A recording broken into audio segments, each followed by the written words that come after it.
Hi, Chicago Southsiders. Charlene from Chicago here, bringing you snippets from the Dearborn Realtist Board Community Wealth Building Day. This was an event focused on building generational wealth right here in our city.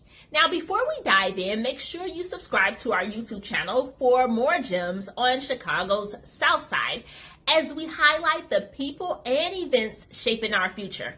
And if you want to stay in the loop, subscribe to our newsletter below so you don't miss empowering events like this one. Today, we are taking you behind the scenes at the Community Wealth Building Day, which took place on Saturday, April 12th, 2025 at Olive-Harvey College, right here on Chicago's South Side. This event brought together passionate community members and leaders with a common goal: promote home ownership among Black families in Chicago. It featured a special guest appearance from the Tate Brothers. We all know them. They are talented actors, producers, and entrepreneurs from Chicago's West Side, but we won't hold that against them. They are using their platform to give back. So in the clips you are about to see, the Tate Brothers speak on their mission to build generational wealth, create stability, and turn dreams into addresses for Black families in Chicago.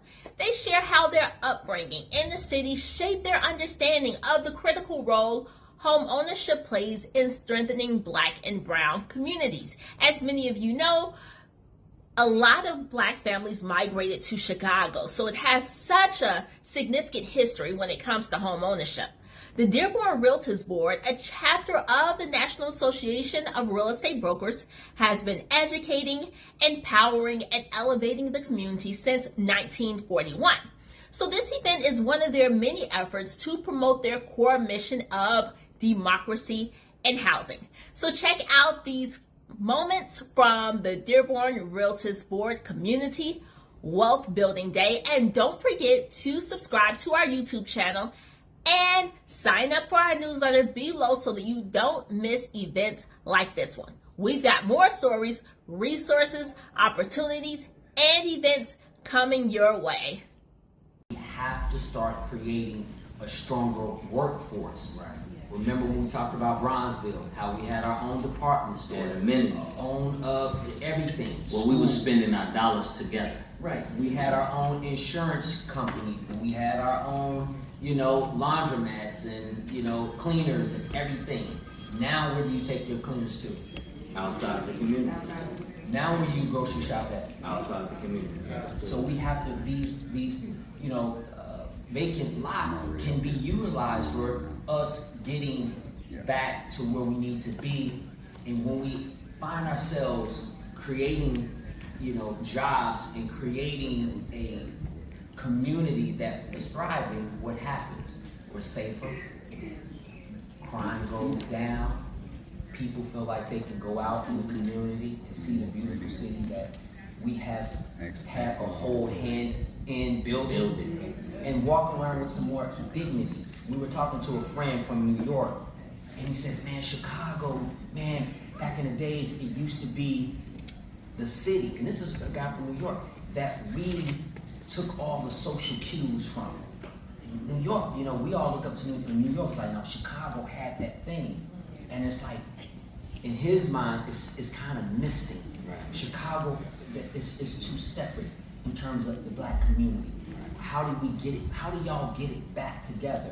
And we're like, man, doing all the things that we need to do to unify us again, to walk around with that dignity, to make sure that we can have a place where our children's children can be. Right. We don't have to keep running to other cities. Everybody wants to go to Texas. Everybody want to go to Arizona. Everybody going down to Atlanta, which is cool, but we don't have to keep doing that. Right? We want to be able to do or involved with the redevelopment. Why? Because we want to do more things that we have been privy to in Los Angeles on the West Coast. We want to be able to create more spaces where people can be creative. So we want to be able to have rooms like this and theaters and stuff that we can do, film and television and show more artists that are coming out of Chicago. We don't want the artists to leave Chicago. We want to grow the artistry that's here. And entrepreneurs. And entrepreneurship and business and workforce. Yeah. So that's one of the things that is really important for us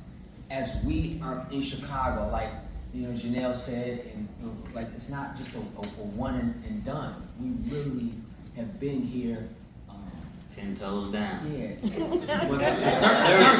is I like to say. 30 toes down. Sons, I was telling them, I said, listen, man, it's really important to own a piece of property because you can leverage that property to get more property. Right? And I said, it's really straightforward. And we're not getting enough of this information. They are not in school. Right. And they go to some of the best schools in LA. Like we're not having these financial literacy conversations. And so if they're not getting it at school, don't worry about it. We're gonna get it at home. Right. Because we are experienced in that way. We're homeowners, we're property owners, and it's important for us to educate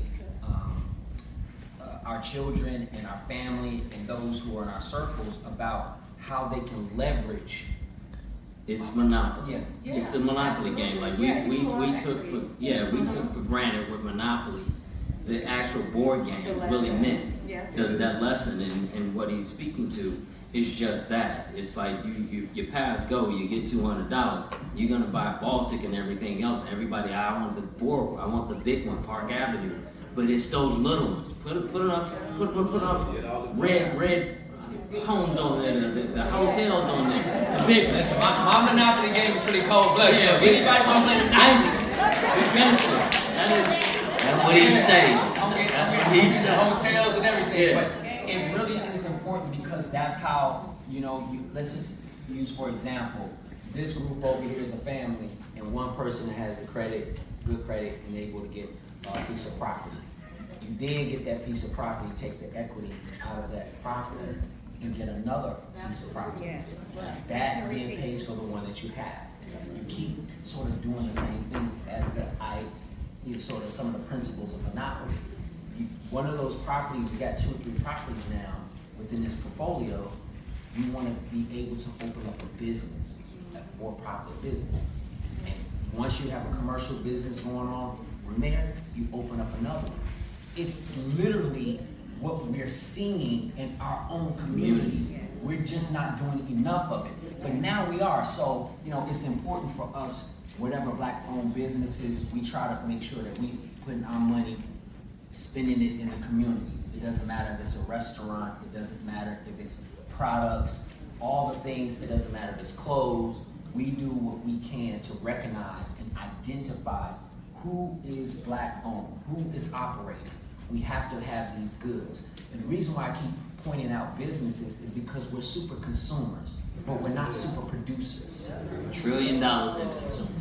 We are super consumers of everything that has nothing to do with us. We love nice, shiny things presented by somebody else. But when we create it, I'm not so sure. Start changing the mentality. We've been embedded.